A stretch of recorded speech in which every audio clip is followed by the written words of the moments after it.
The world remembers my grandfather, Arthur Vance, as a madman. A man who chased ghosts, spent his entire life looking for lost civilizations, and eventually vanished into the thin air of the Rocky Mountains in 1974. They said he abandoned his family for gold. They said he loved the shine of treasure more than the warmth of his wife and newborn son. But they didn't know him. Not like I did through the dust-covered boxes in our family attic. My name is Leo Vance, and today the pulse of the past finally caught up with me. It was a rainy Tuesday afternoon when the old roof of our ancestral home leaked, forcing me to clear out the northern corner of the attic. Amidst the broken furniture and fading photographs of a family that once smiled, I found it. A heavy, iron-bound wooden chest. It didn't have a keyhole. Instead, it had a mechanical puzzle on the top. A brass tree with roots that extended into a human heart. The pioneer's pulse. That was the motto engraved underneath the brass heart. It was the same phrase my grandmother used to whisper on her deathbed. Listen to the pulse, Leo. The greatest treasures are never made of gold. With trembling fingers, I pressed the center of the brass heart. A sharp click echoed through the silent attic. The lid creaked open. I expected old coins or maps. Instead, wrapped in a rotting silk shawl, the very shawl my grandmother wore on her wedding day, was a leather-bound journal and a strange, heavy pocket watch made of dark, unpolished metal. The watch wasn't ticking, but when I touched it, a faint warmth radiated against my skin. I opened the journal. The handwriting was elegant yet rushed, written by a man running out of time. To whoever finds this, hopefully, someone with Vance blood flowing through their veins, they will tell you I went looking for the golden city of the Whispering Valley to enrich myself. They lie. I am not running toward wealth. I am running to fulfill a promise made to the woman who holds my soul, Evelyn. If you are reading this, it means I never came back. The map inside will guide you, but beware, the valley doesn't just hide treasure. It tests your heart. If you seek only gold, the valley will become your grave. My breath hitched. Evelyn was my grandmother. She lived her whole life in poverty, washing clothes for neighbors, never speaking ill of the husband who left her. Why? Because she knew he wasn't a traitor. He was a man on a mission. Tucked inside the back cover of the journal was a hand-drawn map. It didn't point to South America or Egypt. It pointed toward an uncharted canyon just 3 hours away from my city, a place locals called the Devil's Throat. But there was something else in the chest. A letters bundle tied with a faded red ribbon. I opened the first one. It was dated May 14th, 1972. My dearest Arthur, the doctor says my heart is failing. We don't have the money for the surgery, and the city lenders are threatening to take the house. Do not go into the mountains, I beg you. I would rather die in your arms than live in a palace without you. Arthur's reply was scribbled on the back of a receipt. I will find the tears of the sun, Evelyn. The ancient pioneers spoke of a liquid gold hidden in the valley that cures the failing heart. Hold on for me. I will return with your life. Tears stung my eyes. It wasn't a hunt for greed. It was a race against death. My grandfather didn't abandon his family. He went into the deadliest terrain on earth to save his dying wife, but he was too late, or perhaps he got trapped, and my grandmother died decades later, still waiting, protecting his secret. Looking at the map, I felt a sudden, violent surge of adrenaline. The pocket watch in my hand suddenly gave a loud, heavy thud, a single tick, then another. It was aligning with the rhythm of my own heart. I am an archaeologist, yes, but more than that, I am a grandson. The world called my family a failure. It was time to find the truth. It was time to uncover what truly happened to Arthur Vance, and what lies at the bottom of the Whispering Valley. I packed my gear, took the map, and strapped the strange pocket watch to my belt. As I stepped out into the rain, I knew my life would never be the same. The hunt wasn't just for history anymore. It was for blood, for love, and for the pulse of the pioneers who came before me. The rain did not stop. It washed over the windshield of my old truck as I drove deeper into the jagged peaks of the wilderness. The GPS had lost signal an hour ago, but I didn't need satellites. I had Arthur Vance's hand-drawn map. Every line he drew was precise, etched with the desperation of a man running out of time. I pulled over where the road simply ceased to exist. Ahead of me lay the Devil's Throat, a massive mist-shrouded canyon that looked like a wound in the earth. The wind howling through the gorge sounded like a low, warning whisper. Go back. But I couldn't, not after reading those letters. I strapped my backpack tight. On my belt, the strange unpolished pocket watch gave another heavy rhythmic thud. It felt like a second heart beating against my thigh. I took my first step down into the rocky, slippery descent. The air grew colder with every meter I dropped. The modern world was fading behind me. I was stepping into my grandfather's footsteps, into his obsession. The path was treacherous, choked with loose gravel and sharp briars. To pass the grueling hours, I opened Arthur's journal by the light of my tactical flashlight.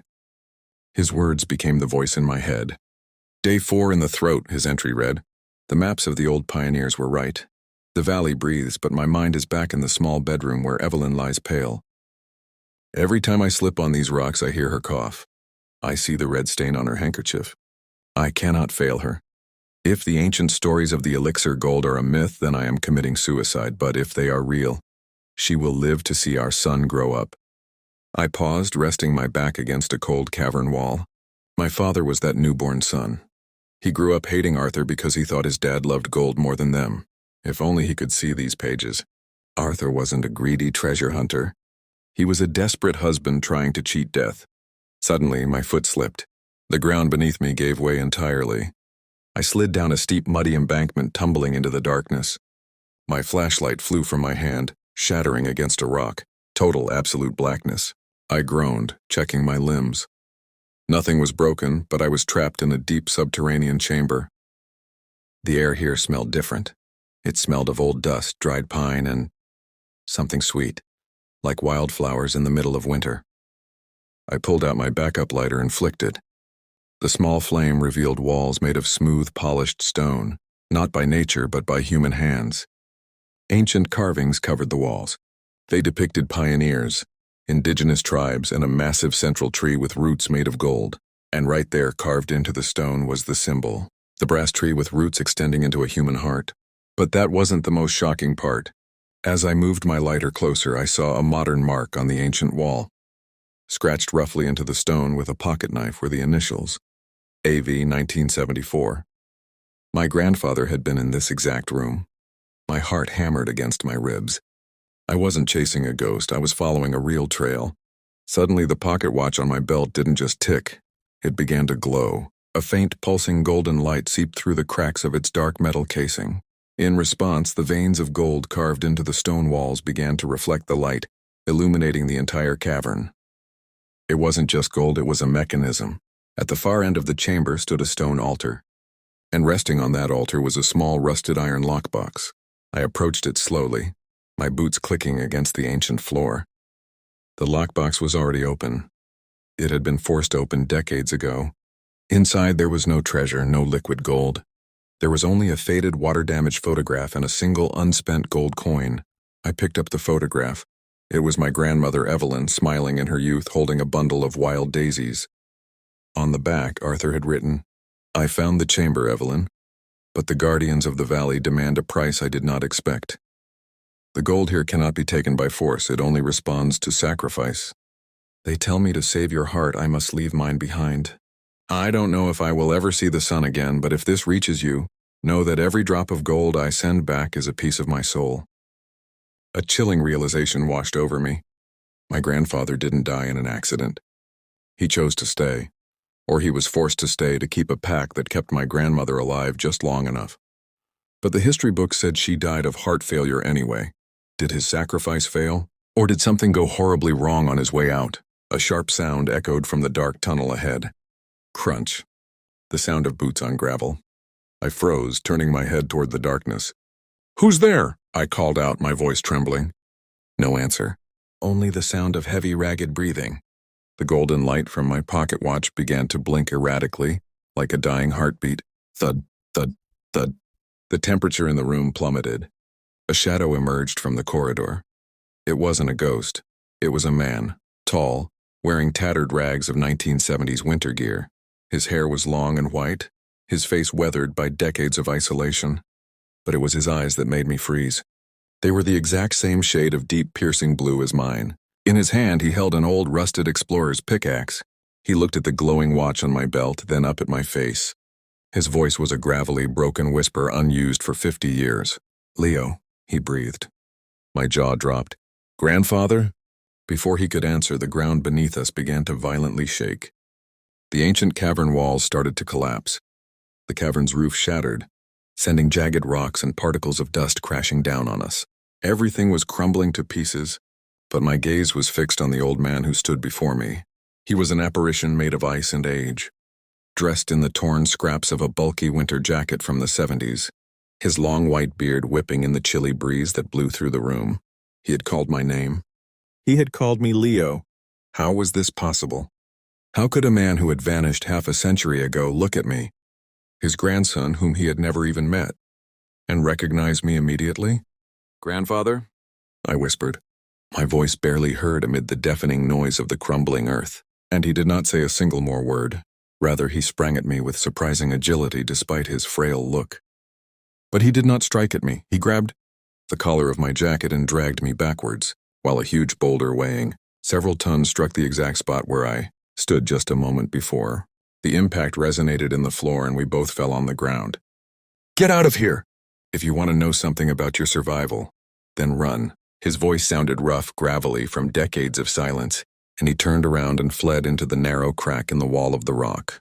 I had no other choice but to follow him, since my main flashlight was destroyed while the whole cavern crumbled in on itself. I followed the barely flickering golden light coming from the pocket watch strapped to my belt, which vibrated so fiercely that it seemed like it burned my clothes. After what felt like an eternity of crawling through the suffocating belly of the mountain, the rumbling behind us slowly began to die down.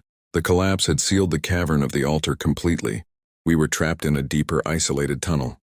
The old man eventually came to a halt. He leaned against a wet stone wall, coughing harshly. I activated my second lighter, and the weak light from it danced on his rough face in elongated shadows. At such close range, there could be no mistake. He bore the same angular chin as my dad, and those piercing blue eyes I saw every day when I looked into the mirror. "You're Arthur Vance," I said, my hands shaking as I held the lighter. "The world thinks you died in 1974. They think you ran away with stolen gold. My father, your son, he grew up hating your memory. Why are you down here? How are you even alive?" Arthur looked up at me, his eyes reflecting the tiny flame. He looked down at the pocket watch hanging from my belt, which was now glowing with a steady, warm, and comforting golden light. A soft, melancholic smile broke through his cracked lips. "The watch," Arthur whispered, reaching out a trembling, dirt-encrusted hand but stopping short of touching it. "It brought you here. It chose you. Just like it chose me 50 years ago. Tell me, boy, how is Evelyn? Is my sweet Evelyn safe? Did she get the medicine? Did her heart heal?" The question hit me like a physical blow to the chest. The sheer hope in his voice was heartbreaking. He had been trapped in this dark, freezing underworld for half a century, surviving on God knows what, all driven by the belief that his sacrifice had saved his wife. I swallowed hard, the tears stinging my eyes. "Grandmother Evelyn, she passed away 12 years ago." Arthur froze. The tiny spark of life in his eyes seemed to instantly vanish, replaced by a hollow, crushing despair. "No," he breathed, his voice cracking. "No, that's not possible. The valley promised. The pioneer's pulse. It demanded a life for a life. I gave them mine so she could keep hers. She lived a long life." "Grandfather," I said softly, stepping closer and sitting down on the cold dirt beside him. "But she died of old age. Her heart eventually failed her. She spent her entire life waiting for you. She never remade her life. She never let anyone speak ill of you. She kept your letters hidden in the attic. She knew you didn't abandon her for greed." Arthur closed his eyes, and for the first time in 50 years, hot tears cut through the thick dust on his cheeks. He wept silently, his shoulders shaking under the tattered rags. It was a devastating sight, a legendary explorer, a man who had conquered the deadliest terrains, completely broken by the weight of a love that time had left behind. After a long time, the weeping stopped. Arthur wiped his face, a cold, hard resolve settling back into his features. He looked at me. "Then you need to know the truth. Leo, You need to know what this place really is before it claims you too. He pointed toward the glowing watch on my belt. That is not a timepiece. It is a key. And a curse. Arthur began to explain the dark secret of the Whispering Valley. In 1974, he had successfully navigated the Devil's Throat and discovered the hidden chamber of the ancient pioneers. He wasn't looking for standard gold bars or jewelry. He was following an old indigenous legend about a unique, glowing crystalline substance called the liquid pulse, a rare element, trapped deep within the tectonic plates of the valley that emitted a constant, low-frequency electromagnetic energy. The ancients believed this energy could align with the human nervous system, healing failing organs and prolonging life. When Arthur found the main chamber, he discovered that the liquid pulse could only be harvested through a complex, ancient mechanical structure built by the first pioneers. But the mechanism required a constant, living human frequency to keep the energy stable. It was a literal biological lock. To send the liquid pulse out of the valley, Arthur said, his voice dropping to a whisper, someone had to stay behind to manually operate the compression valves and keep the biological lock engaged. If I left, the mechanism would seal, the energy would dissipate, and the harvested element would turn into worthless toxic dust. So you stayed, I whispered, the puzzle pieces finally fitting together. I stayed, Arthur nodded. I sealed myself in. I managed to send the first and only pure harvest of the liquid pulse out through an underground stream mechanism, packed inside a waterproof container with a letter to Evelyn, telling her how to consume it. I thought it would cure her completely. I thought if I stayed here keeping the pulse alive, the mountain would keep her alive forever. But it didn't keep her alive forever, I said. It only extended her life by a few decades. And what about you? How did you survive for 50 years without aging normally? Arthur held up his hand.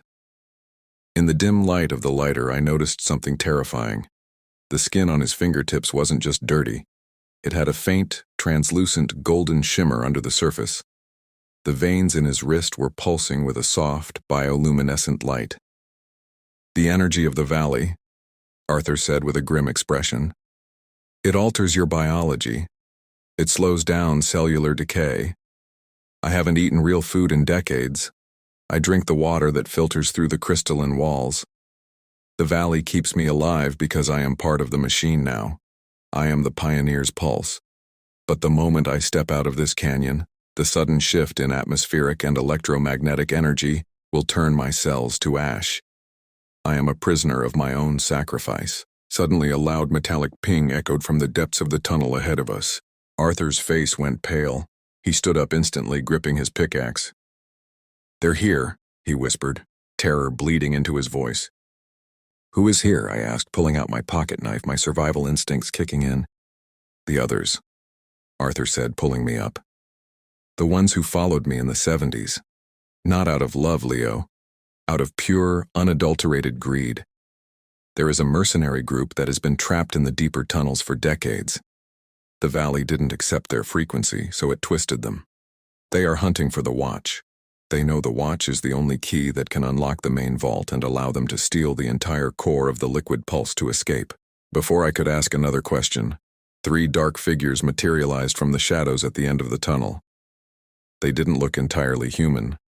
Their clothes were rotted rags, their skin was pale and leathery, and their eyes reflected light like wild animals. They held rusted weapons and old military firearms. Arthur, one of the figures hissed, his voice sounding like dry leaves scraping on concrete. You brought us a visitor, and he brought the key. Arthur stepped in front of me, shielding me with his body. Run, Leo, take the watch and find the upper exit. Do not let them take it. If they destroy the core, the entire mountain will collapse, and the energy explosion will wipe out the city below. One of the mutated men lunged forward with terrifying speed, raising a rusted machete. Arthur swung his pickaxe, blocking the blow with a loud metallic clash that sent sparks flying into the darkness. Go, Arthur screamed. I hesitated for a split second, my heart tearing apart. I had just found my grandfather, the hero my family never knew they had. I couldn't leave him behind to die in the dark. But as 2 more figures rushed forward, Arthur looked back at me one last time. His eyes weren't filled with fear. They were filled with absolute, unconditional love. Live, Leo, for Evelyn, for the family. I turned and sprinted into a branching side tunnel, the sound of brutal combat, shouting and clashing metal echoing violently behind me. The pocket watch on my belt was beating frantically now, its golden light cutting through the dark like a compass, guiding me deeper into the dangerous heart of the mountain. The echoes of my grandfather's final stand were gone, but not the sound of my boots hitting the wet stone floor. I was running, my vision blurred by tears, my breathing impaired because of the dust in the air. I could barely think straight. Arthur Vance was alive. He had given his whole life, his family, and his freedom to send the cure, which could have extended the life of my grandmother by only a few decades. He did it all out of love, and now I was abandoning him to go and face an army of lunatics who lived in darkness. I can't just run, I told myself as I stopped at a crossroad. But I knew that I had to run. Those mutated freaks were after the pocket watch, and once they get it, the whole core of the valley would be destroyed and the city with it. The key had to be protected from them. I gazed down at the pocket watch. It wasn't simply glowing anymore. It was shining golden light beams onto the walls of the cavern, creating a holographic map. It was telling me to go to someplace other than what was shown on Arthur's rough sketch. It was leading me to the heart of the pioneers, the main chamber of the liquid pulse core. Traversing the beam, I found myself stepping into a gargantuan cavern, which made me stop dead in my tracks. This was an ancient underground city that had been created in a gigantic geode. Millions of enormous radiant quartz crystals emerged from the walls, bathing everything in an astounding, eerie light of violet and gold. Within this chamber stood a huge, metallic structure covered with brass, pipes and roots of a petrified tree. At the heart of the structure, levitated above the ground by an incredibly strong electromagnetic field, hung a large, spinning sphere made of liquid golden light that pulsed rhythmically, giving off a low hum through my shoes. Thud, thud, thud. It was perfectly in sync with my own heartbeat. When I reached the central control panel, I noticed a circular depression that fitted my pocket watch perfectly. It was the biological lock. A cold, mocking laugh came from the shadows behind me. Isn't it beautiful? I whirled around, pulling my survival knife. Out from behind a giant crystal stepped a man. Unlike the creatures that had tried to kill Arthur, he wasn't a mindless drone. He wore a 1970s military tactical vest that was long outdated, but the color of his skin and his glowing veins gave him away. His eyes, however, weren't dull like those of the drones. Instead, they were clear and calculating, full of pure malevolence. "Who are you?" I demanded, keeping my blade ready. "My name is Captain Vance." "No, not anymore, Captain Marcus." "As a matter of fact," he said, with a grin that was sickening in its twisted horror, "I was the captain of the military rescue unit sent out to rescue your grandfather back in 1975, but once we got here and saw the gold," he moved forward, placing his hand on the holster of the aged but well-maintained revolver. However, Arthur was smart. He had secured the core before we could get our hands on it. He had hidden the key and jumped inside the machine so that he would ensure the stability of energy. My men and me have been trapped for 50 years in these lower levels, evolving, transforming ourselves, and surviving through this poisonous energy until someone comes with the key. "That's why he never returned," I spat out angrily. "It's because you locked him up down there." "He locked himself up," Marcus screamed, losing his temper completely. "He preferred his little Evelyn over infinite wealth and power. Look what happened to him, a prisoner in darkness. But you will be giving me the watch, boy. You will be unlocking the core, and we will be draining the liquid pulse and will finally leave this accursed mountain. The mountain will collapse if you drain the core." "Do I look like I give a damn about the city?" Marcus chuckled, pulling his revolver out and pointing it directly at me. "Give me the watch, Leo, or I will smear those ancient crystals with your blood and take the watch from your body, and I'll figure out how to operate it anyway." I thought furiously. I wasn't a warrior. I wouldn't be able to escape the shot. But I glanced back at the console and then at the pocket watch I was holding. The watch started spinning uncontrollably, the light from it blinding. "Want the key?" I asked calmly. "Come and get it." Instead of giving it to him, I pushed the pocket watch into the circle of the ancient console and twisted it clockwise. The chamber exploded in a loud metallic noise. The huge brass rings surrounding the golden core started rotating at an alarming pace. The electromagnetic field flashed, creating a powerful wind, which threw Marcus on the floor.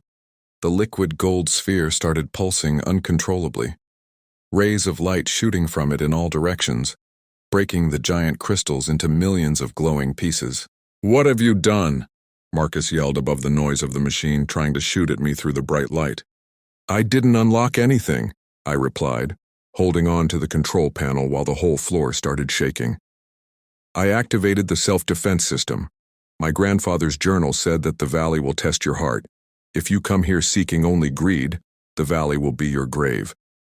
The floor under Marcus suddenly split open, revealing a crackling fissure of bright liquid electromagnetic energy flowing through the stone. He cried in terror while the gravitational field around him became unstable, picking him up. However, there wasn't much time for triumph because the alarms of the ancient pioneers, deep resonant chimes, started ringing. Overload. The destruction of the valley has just begun, and I was right in the middle of it. Suddenly, amidst the dazzling rays of light and falling debris, a hand reached out to grab me by the shoulder.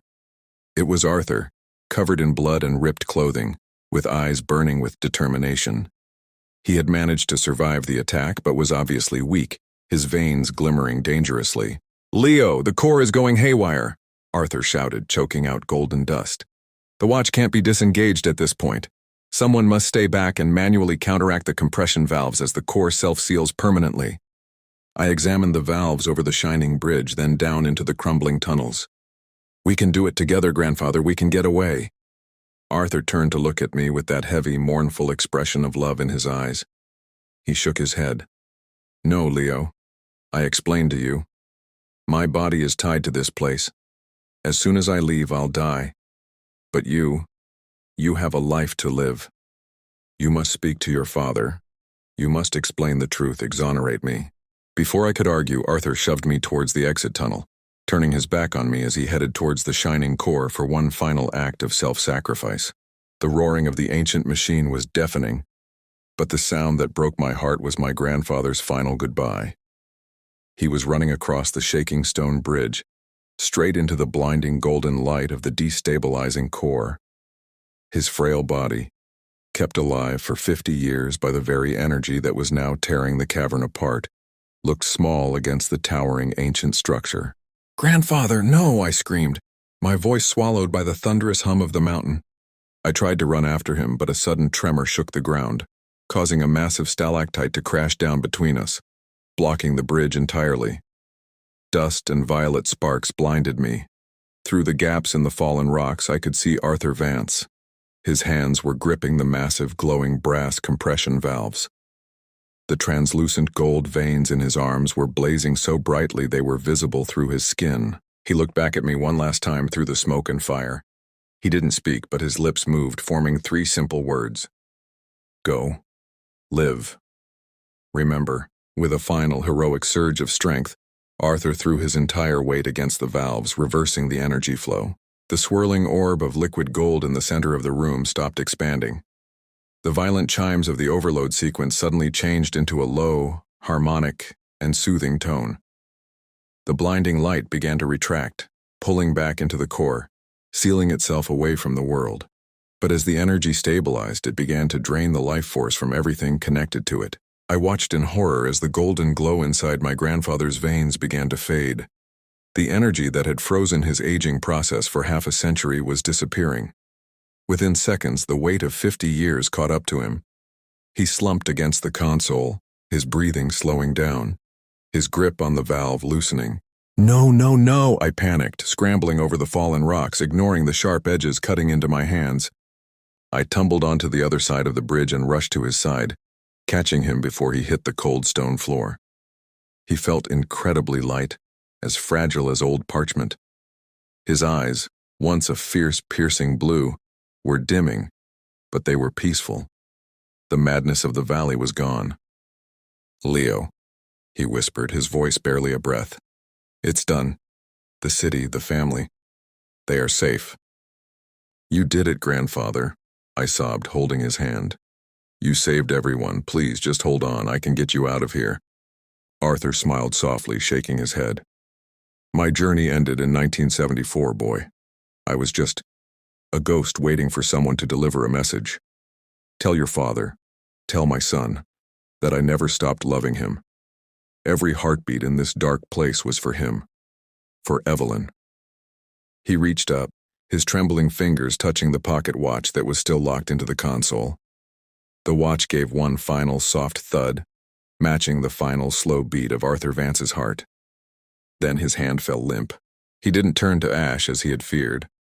Instead, a soft, gentle golden dust drifted off his skin, dissolving into the air, leaving behind the peaceful expression of a man who had finally fulfilled his promise. The greatest explorer of his time had finally found his way home. The mountain gave one last gentle shudder, and a hidden stone door behind the console slowly rumbled open.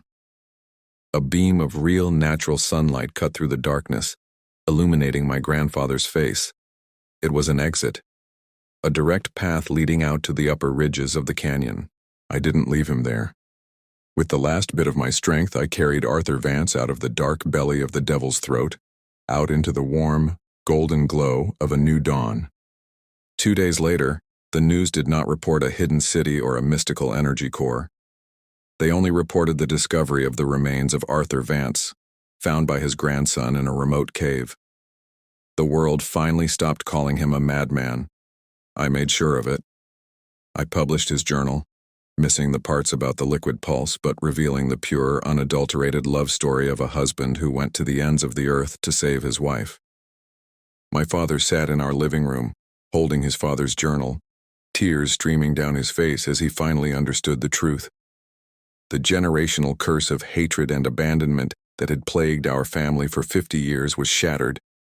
I kept only one thing from that valley: the dark, unpolished pocket watch. It no longer glows. It no longer connects to ancient machines. But sometimes when the house is completely quiet, and I hold it close to my chest, I can feel a faint, rhythmic vibration. It's not a mechanical tick. It's a heartbeat. The pulse of the pioneers who came before me, reminding me that the greatest treasures in this world aren't hidden in gold mines or ancient vaults. They are found in the sacrifices we make, the bonds we protect, and the love that refuses to die, even in the dark. And that concludes the breathtaking journey of The Heartbeat of El Dorado. Arthur Vance's legacy was never about the gold he found, but the love he left behind, a pulse that will beat through the Vance family for generations to come. If this epic story touched your soul, made your heart race, or brought a tear to your eyes, please give this video a massive like. Your support means everything to a new channel like ours. This is just the beginning of the Pioneer's Pulse. We have so many more incredible, unique, and deeply emotional stories of love, survival, and historical adventures waiting for you. Smash that subscribe button right now and turn on all notifications so you never miss our next cinematic journey.